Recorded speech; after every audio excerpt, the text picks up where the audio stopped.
Hello, YouTube world. My name's Tony, and I am starting a new YouTube channel. Hopefully, you can be inspired and grow in your faith, or if you don't know Jesus, even come to faith in Jesus.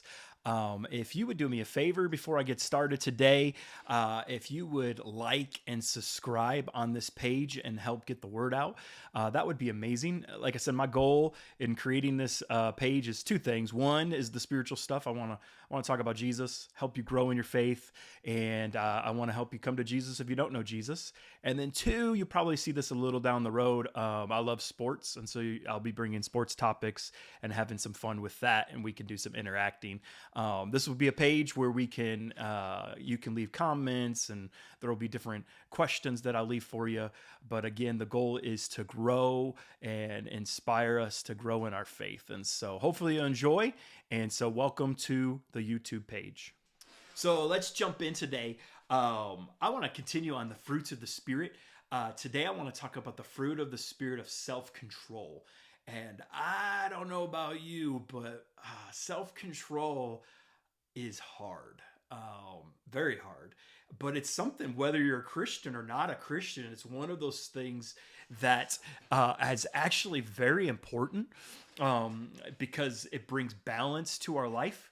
But I tried to think, if I wasn't a Christian, would I care about self control that much? And maybe if you don't know Christ, you can write in the comments why you value self control or why you don't think self control is a big deal. But I to know there's nothing to live for after this life, personally, I don't think I'd have self control in a lot of areas. I think I would just go, let's live in the moment, let's do different things. But as a Christian, we know differently that this isn't it, that this life is just the beginning of eternity. And what we do with this life and what we do with Christ matters. And so I was reminded of a story. I was thinking as I was putting this together, I was remembering a time in my life where I lacked self control. I was working at Hillside Christian Church, and we were at the Brazilian Steakhouse for a Christmas dinner.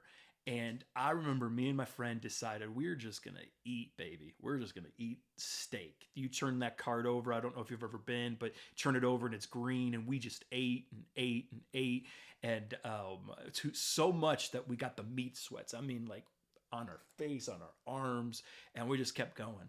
And so the next day we had to go back to the church and help move some chairs and do some different things. And I remember both of us were hurting so bad because we had no self control from this, and we're sweating and groaning and laughing about it, but also in so much pain because we didn't exercise this thing of self control. And a day later, we had to face it.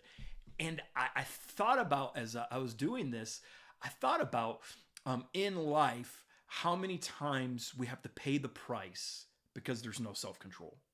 And that's the thing I want to say is whether you're a Christian or not a Christian, this idea, this principle of self control, the fruit of self control, is important because it will determine if your life is going to be successful or if your life is going to be chaotic.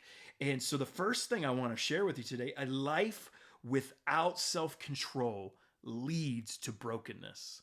A life without self control leads to brokenness. Check this out. In Proverbs, in the Bible, Proverbs 25:28 says this: like a city's whose walls are broken through is a person who lacks self control.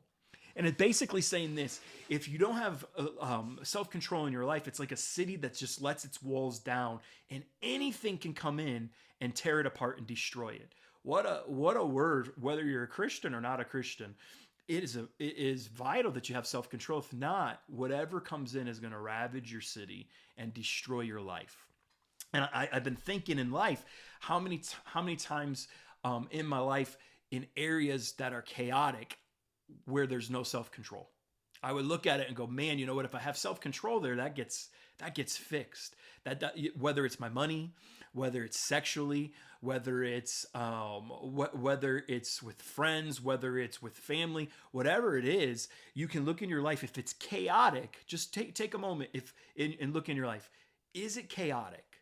Where is it chaotic? And then ask yourself the question: am I lacking self control?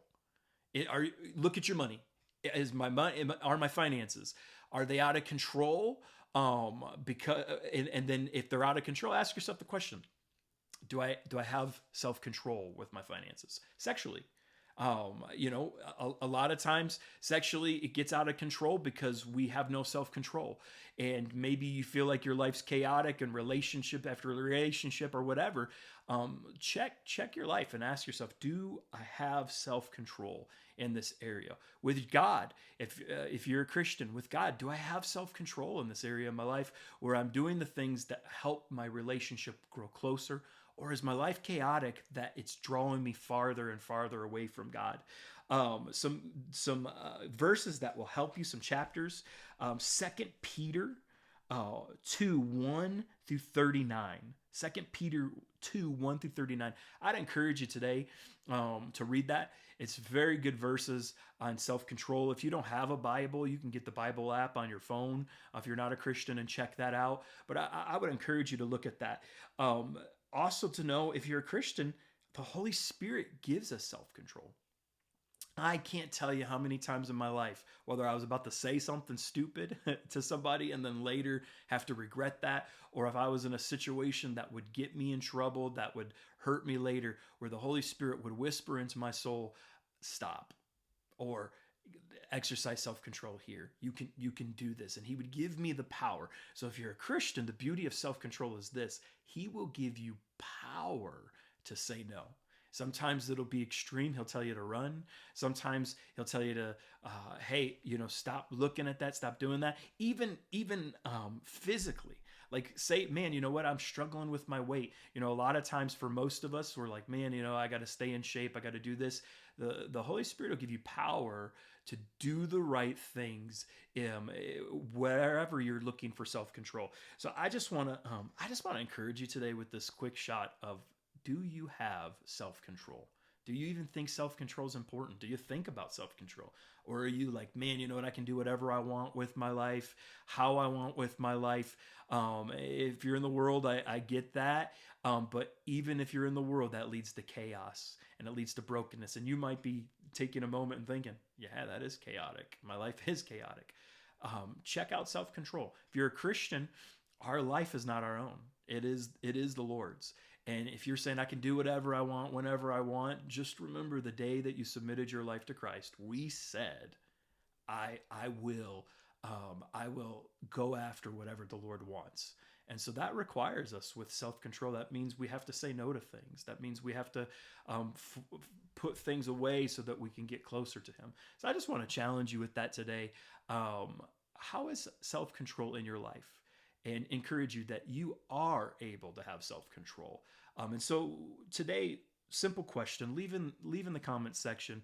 Where do you feel like you need self-control? If you feel comfortable with that, put that in there. Maybe you're like, man, it's my diet. Maybe it's something else.